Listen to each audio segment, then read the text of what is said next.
स्वामी समर्थ। चला तर आज आपण बघणार आहोत मेथीच्या पुऱ्या कशा बनवायच्या। त्यासाठी आपण मेथी इथं धुवून कट करून घेतलेली आहे आणि बटाटे उकडून घेतलेले आहेत। आता आपल्याला भरपूर असं बघा लसूण घेतलेला आहे। लसूण, हिरवी मिरची आणि मीठ टाकून याचा ठेचा बनवायचा आहे।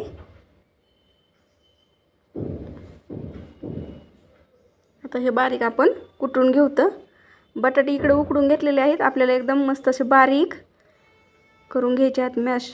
मॅश करून घ्यायचे मॅशरनी। अजिबात असं मोठं ठोकर असं राहिलं नाही पाहिजे, पूर्ण एकदम बारीक झालं पाहिजे।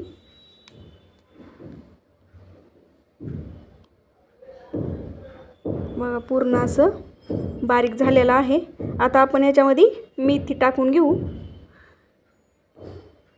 नंतर कोथिंबीर, भरपूर अशी कोथिंबीर घेतलेली आहे। नंतर आपल्याला याच्यामध्ये गव्हाचं पीठ टाकून घ्यायचं आहे। एक डब्बा तो श्रीखंडचा आहे, तो गव्हाचं पीठ। नंतर अर्धा डब्बा ज्वारीचं पीठ आणि थोडंसं तांदळाचं पीठ, कारण की छान असं कुरकुरीत होण्यासाठी थोडंसं तांदळाचं पीठ वापरलेलं आहे। आणि जिरे आपल्याला हातावरती चोळून घालायचे आहेत आणि ओवा पण तसंच हातावरती चोळून घालायचा। खूप भारी होतात या पुऱ्या मेथीच्या।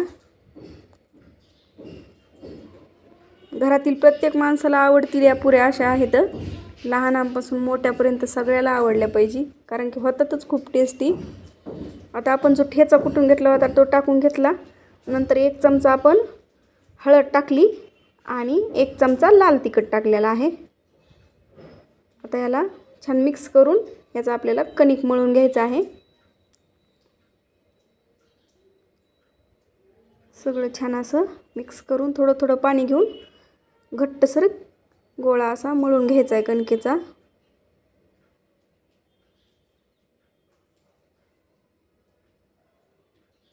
मेथी पुरी बनवणं जास्त काय अवघड नाही, तुम्हाला दिसतच असेल, पटकन होणारी आणि खायला पण खूप अशी टेस्टी लागणारी। भाजी खायचा कंटाळा आला की अशा पुऱ्या बनवायच्या आणि खायच्या। मस्त असा बघा कणिक आपण घट्टसर मळून घेतलेला आहे।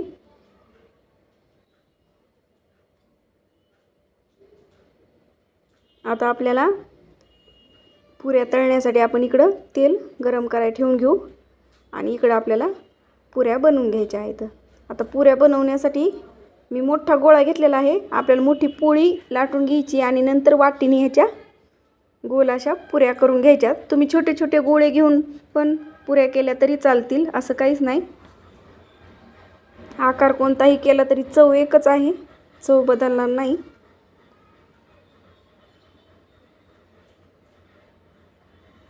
आता वाटीने असं दाबून आपण पुऱ्या तयार करून घेऊ। तर आता याच्यामध्ये जर तुम्हाला कडक पुऱ्या जे की फुगत नाहीत पण एकदम असं कडक होतात तशा पाहिजे असेल तर ही पोळी ना जास्त पातळ लाटून घ्यायची। आणि जर तुम्हाला फुगलेल्या पुऱ्या पाहिजे असतील तर तुम्ही थोडंसं जाडसर लाटून घ्या।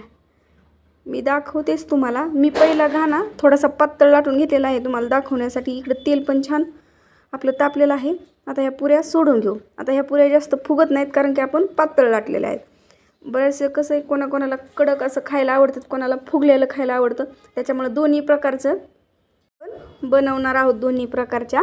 आता पहिला घाना मी पातळ बनवल्यामुळं त्या फुगल्या नाहीत पण कडक एकदम मस्त अशा कडक झालेल्या आहेत। मस्त अशा टेस्टी आपल्या मेथीच्या पुऱ्या खरंच खूप अशा मस्त लागतात खायला। आणि दुसरा घाना आहे तो थोडासा जाडसर लाटून घेतलेला आहे, त्याच्यामुळं त्या फुगलेल्या आहेत। तुम्ही दोन्ही प्रकारे ट्राय करू शकता। एकाच कणिकेमध्ये तुम्हाला कडक पण आणि टम्म फुगलेल्या पण दोन्ही पण बनवता येतात। प्रत्येकाची आवड वेगवेगळी असते। मस्त अशा बघू शकता तुम्ही, छान अशा आपण पुऱ्या बनवून घेतलेल्या आहेत। एकच नंबर दिसतात बी, एक नंबर खायला पण एक नंबर। आणि अशा छान छान रोज आपल्या चॅनलवरती व्हिडिओ येत असतात। जर तुम्हाला आवडत असतील तर नक्कीच चॅनलला सबस्क्राईब करा। तुमच्या सगळ्यांच्या सपोर्टची आपल्याला गरज आहे। असेच आपले साध्या आणि सोप्या भाषेतील व्हिडिओ असतात, अजिबात अवघड असे काही नसतात. धन्यवाद.